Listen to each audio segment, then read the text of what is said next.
Hi class, so today we are reading chapter 2 of the 100 Dresses. And remember yesterday we talked about how Maddie and Peggy were girls that picked on Wanda, and we haven't really met Wanda yet, and we just know she's absent still, and that she comes and brings mud in. And let's figure out if we can find some more information today about who Wanda is and why the girls are picking on her. So you should be on page 11 for chapter 2. It says the dresses game, and it looks like that. Okay. So let's start reading. When you get there, please pause if you need to so you can get to the page. After Peggy and Maddie stopped feeling like intruders in a class that had already begun, because remember they were late because they were waiting to pick on Wanda, they looked across the room and noticed that Wanda was not in her seat. Furthermore, her desk was dusty and looked as though she hadn't been there yesterday either. Come to think of it, they hadn't seen her yesterday. They had waited for her a little while, but had forgotten about her when they reached school.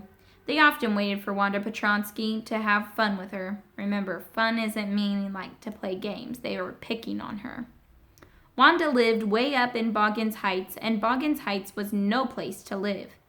It was a good place to go and pick wildflowers in the summer, but you always held your breath till you got safely past Old Man Svensson's yellow house. People in the town said Old Man Svensson was no good. He didn't work, and worse still, his house and yard were disgracefully dirty, with rusty tin cans strewn about and even an old straw hat. He lived alone with his dog and his cat. No wonder, said the people of the town, who would live with him. And many stories circulated about him, and the stories were the kind that made people scurry past his house, even in broad daylight, and hope not to meet him. Beyond Svensson, there was a few small, scattered frame houses, and in one of these houses, Wanda Petronsky lived with her father and her brother Jake. So let's pause for a second. So we just learned about a new character, which was Svensson, right? So he's an older man that lives with just his dog and his cat, and his house has trash all in front of it, and it's old and dirty and rusty. And so he's not a very kind person to people when they walk past. There's been stories of him being hateful to people and being rude. So he's not really thought of as a nice person, okay? Wanda Petronsky, most of the children in room 13 didn't have names like that. They had easy names to say, like Thomas, Smith, or Alan. There was a boy named Bounce, Willie Bounce, and people thought that was funny, but not funny in the same way that Petronsky was. Wanda didn't have any friends. She came to school alone and went home alone. She always wore a faded blue dress that didn't hang right. It was clean, but it looked as though it had never been ironed properly. She didn't have any friends, but a lot of girls talked to her. They waited for her under the maple trees on the corner of Oliver Street, or they surrounded her in the schoolyard as she stood watching some little girls play hopscotch on the worn hard ground. Wanda, Peggy would say in the most courteous manner, as though she was talking to Miss Mason or the principal perhaps. Wanda, she'd say, giving one of her friends a nudge, tell us, how many dresses did you say you had hanging up in your closet? 100, said Wanda. 100, exclaimed all the girls incredulously, and the little girls would stop playing hopscotch and listen. Yeah, 100, all lined up, said Wanda. Then her thin lips drew together in silence. What are they like? All silk, I bet, said Peggy. Yeah, all silk, all colors. Velvet too? Yeah, velvet too, 100 dresses, repeated Wanda stolidly. All lined up in my closet. Then they'd let her go, and then before she'd gone very far, they couldn't help bursting into shrieks and peals of laughter. 100 dresses. Obviously, the only dress Wanda had was this blue one she wore every day. So what did she say she had 100 for? What a story. And the girls laughed diversely. while Wanda moved over to the sunny place by the ivy-colored brick wall of the school building where she usually stood and waited for the bell to ring. But if the girls had met her at the corner of Oliver Street, they'd carry her along with them for a way, stopping every few feet for more incredulously questions, and it wasn't always dresses they talked about. Sometimes it was hats or coats or even shoes. How many shoes did you say you had? 60. 60 pairs of shoes or 60 shoes? 60 pairs, all lined up in my closet. Yesterday you said 50. Now I got 60. Cries of exaggerated politeness greeted this. All alike? Said the girls. Oh no, every pair is different. All colors, all lined up.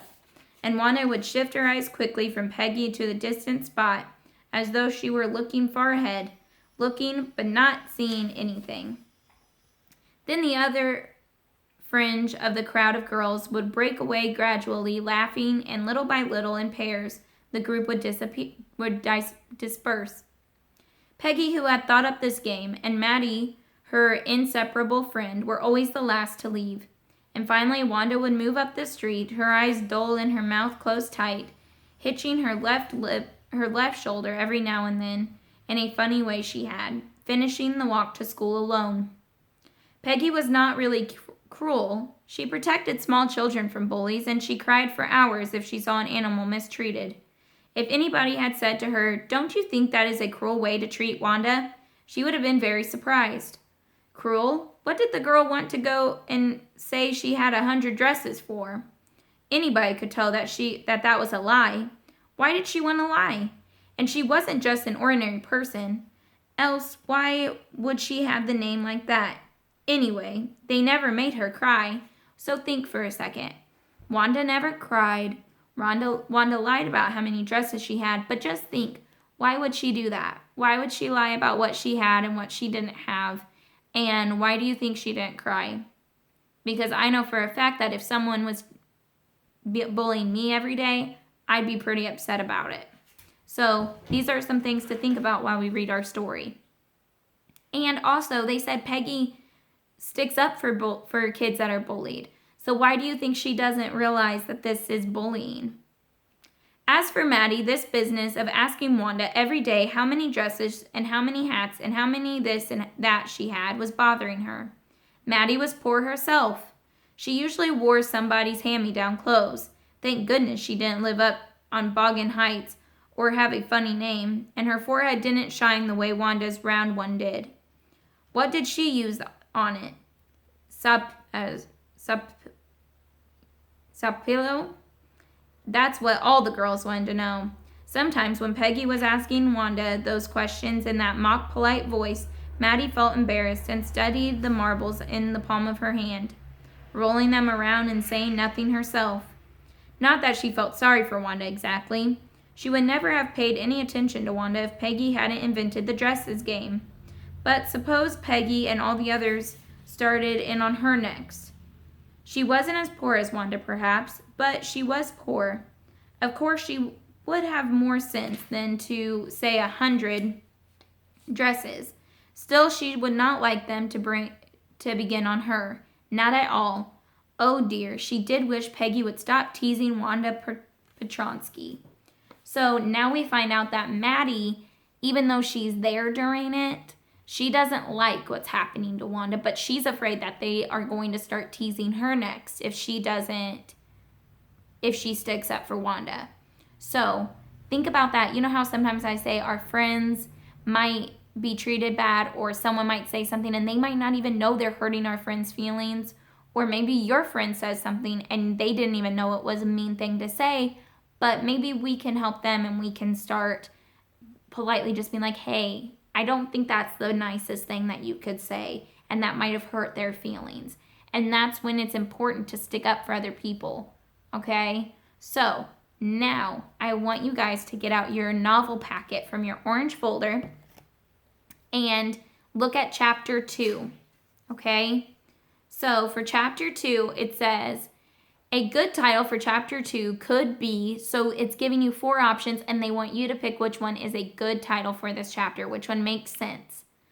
It gives you a little passage for question 2. Let's look at question 2. I skipped 3. Which word best describes Svensson? Remember, he is the older man that lives on Begons Heights 2. Then for number 3, they give you a passage and want you to decide what the word disperse means from that passage.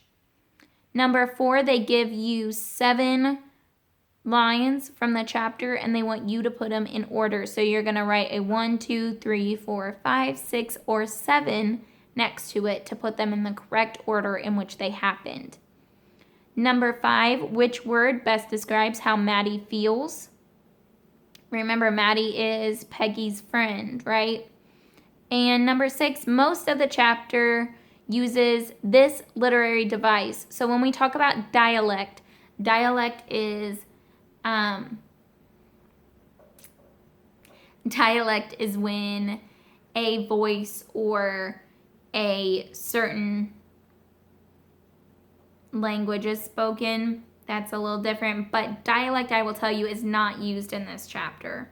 Foreshadowing is when they kind of hint at something that's going to happen. Flashbacks is when they're recalling things that have happened.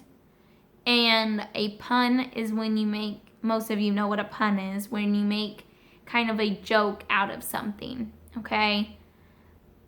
I'm going to be kind of lenient on that one because I could see arguments for a couple different answers. Thor just had a sneeze, so excuse him. All right, number 7 says, why do you think all the girls in Peggy and Maddie's class went along with the teasing? Use details from the text to support your answer.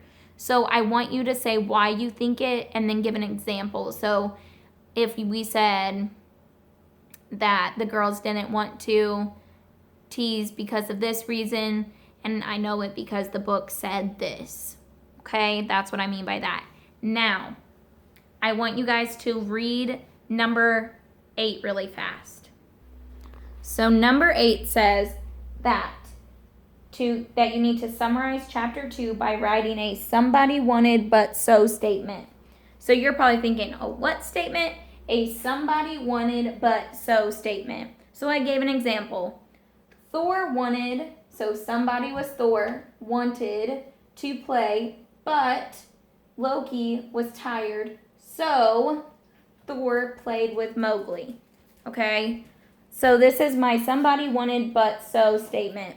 So my somebody was Thor. He wanted to play, but Loki was tired, so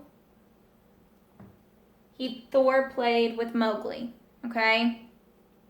You don't have to do the whole circle and triangle. That was just me giving you a way to see that I lined it up. So my somebody was Thor. He wanted to play, but Loki was tired, so Thor played with Mowgli. Okay? So think of a sentence that summarizes this story or this chapter. I think a good way that you can look at it at first, if you can't think of something, is look at that very last page that we just read where it talks about Maddie and how she felt. Okay? So if you're still confused, keep looking over this example. Somebody wanted, but so Thor wanted to play, but Loki was tired, so Thor played with Mowgli. Okay? So take some time, get this done. I know you guys can do it. Turn this in and leave it stapled to your packet and put it right back in your orange folder so you don't lose it for next time. All right, guys, have a good day.